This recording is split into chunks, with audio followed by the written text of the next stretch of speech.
हरे कृष्णा।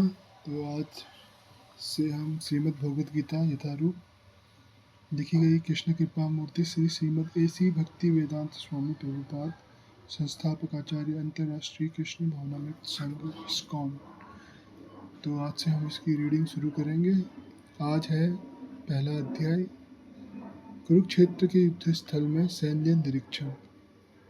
धृतराष्ट्र उवाच, धर्मक्षेत्रे कुरुक्षेत्रे समवेतायुत्सवः मामकाः पांडवाश्चैव किम कुर्वत संजय। धृतराष्ट्र कहते हैं, हे संजय, धर्मभूमि कुरुक्षेत्र में युद्ध की इच्छा से एकत्र हुए मेरे तथा पांडु के पुत्रों ने क्या किया। तो भगवद गीता एक आस्तिक विज्ञान है जिसमें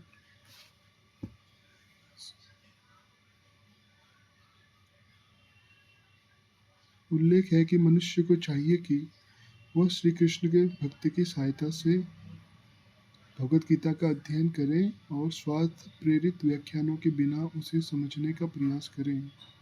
अर्जुन ने जिस प्रकार से साक्षात भगवान कृष्ण से गीता सुनी और उसका उपदेश ग्रहण किया, इस प्रकार की स्पष्ट अनुभूति का उदाहरण भगवद गीता में ही है।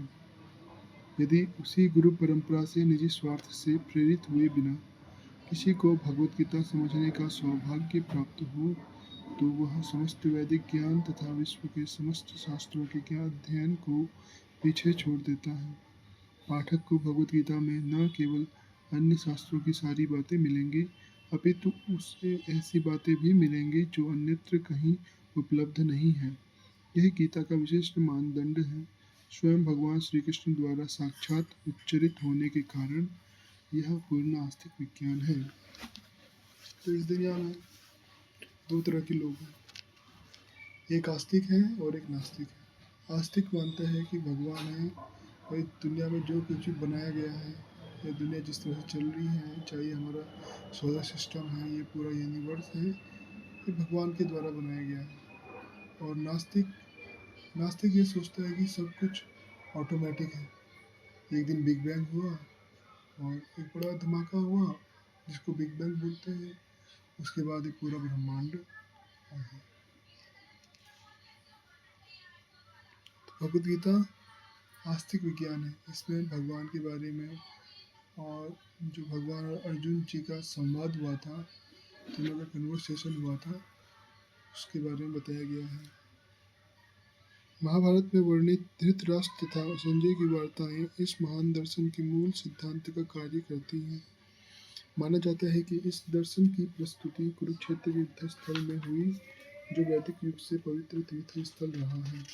इसका प्रवचन भगवान के द्वारा मानव जाति के पथ प्रदर्शन हेतु तब किया गया जब वे इस लोक में स्वयं उपस्थित थे। तो होता क्या है, जब धर्म क्षेत्र कुरुक्षेत्र में महाभारत का युद्ध लड़ा गया था, एक तरफ कौरव थे और एक तरफ पांडव थे। पांडवों के पक्ष में भगवान श्री कृष्ण अर्जुन जी के सारथी के रूप में थे और कौरवों के पक्ष में भीष्म पितामह, गुरु द्रोणाचार्य और बहुत से बड़े, जैसे कर्ण जैसे बहुत बड़े बड़े महायोद्धा थे। तो ये जो धृतराष्ट्र है, धृतराष्ट्र अंधे थे। तो जो इनका सेक्रेटरी संजय था, जो इनका सेवक संजय था, वो वेदव्यास जी के शिष्य थे और उन्हें वेदव्यास जी से आशीर्वाद प्राप्त था। इस तरह वो दूर हस्तिनापुर में बैठ के कुरुक्षेत्र का लाइव टेलीकास्ट देख सकते थे। तो जैसे लाइव टेलीकास्ट चलता है आजकल, उस समय यह सिद्धि संजय जी को मिली थी। तो संजय जी हस्तिनापुर में बैठ के कुरुक्षेत्र के युद्ध का लाइव टेलीकास्ट देख रहे थे और धृतराष्ट्र को बता रहे थे। धर्म क्षेत्र शब्द सार्थक है क्योंकि कुरुक्षेत्र के युद्ध स्थल में अर्जुन के पक्ष में श्री भगवान स्वयं उपस्थित थे। कौरवों का पिता धृतराष्ट्र अपने पुत्रों की विजय की संभावना के विषय में अत्यधिक संदिग्ध था। अतः इसी संदेह के कारण उसने अपने सचिव से पूछा, उन्होंने क्या किया। वह आश्वस्त था कि उसके पुत्र तथा उसके छोटे भाई पांडु के पुत्र कुरुक्षेत्र की युद्ध भूमि में निर्णयात्मक संग्राम के लिए एकत्र हुए हैं, फिर भी उसकी जिज्ञासा सार्थक है। वह नहीं चाहता था कि भाइयों में कोई समझौता हो, अतः वह युद्ध भूमि में अपने पुत्रों की नियति भाग्य भावी के विषय में आश्वस्त होना चाह रहा था, चूँकि इस युद्ध को कुरुक्षेत्र में लड़ा जाना था, जिसका उल्लेख वेदों में स्वर्ग के निवासियों के लिए भी तीर्थस्थल के रूप में हुआ है। अतः धृतराष्ट्र अत्यंत भयभीत था कि इस पवित्र स्थल का युद्ध के परिणाम पर न जाने कैसा प्रभाव पड़े।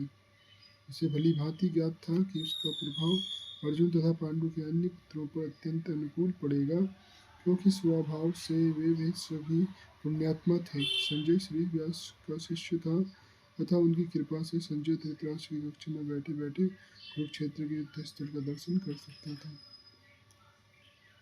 पांडव तथा धृतराष्ट्र के पुत्र दोनों ही एक ही वंश से संबंधित हैं, किंतु यहाँ पर धृतराष्ट्र के वाक्य से उसके मनोभाव प्रकट होते हैं। उसने जानबूझकर अपने पुत्रों को कुरु कहा और पांडु के पुत्रों को वंश के उत्तराधिकार से विलग कर दिया। इस तरह पांडु के पुत्रों तथा अर्थात अपने भतीजों के साथ धृतराष्ट्र की विशिष्ट मन स्थिति समझी जा सकती है।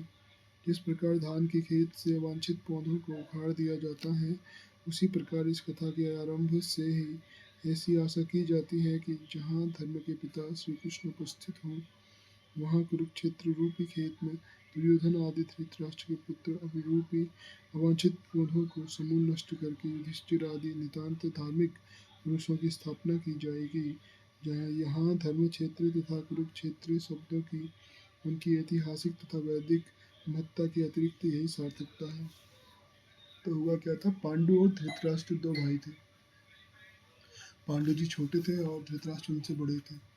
लेकिन पुराने टाइम पे होता था कि जो राजा बनता था, राजा का बड़ा बेटा ही राजा बनेगा। लेकिन धृतराष्ट्र के जन्म से अंधे थे, तो इसलिए वो योग्य नहीं थे, तो उनकी जगह उनके छोटे भाई पांडु को राजा बनाया गया। लेकिन पांडु जी भी, राजा पांडु भी, एक श्राप के कारण उनकी मृत्यु हुई।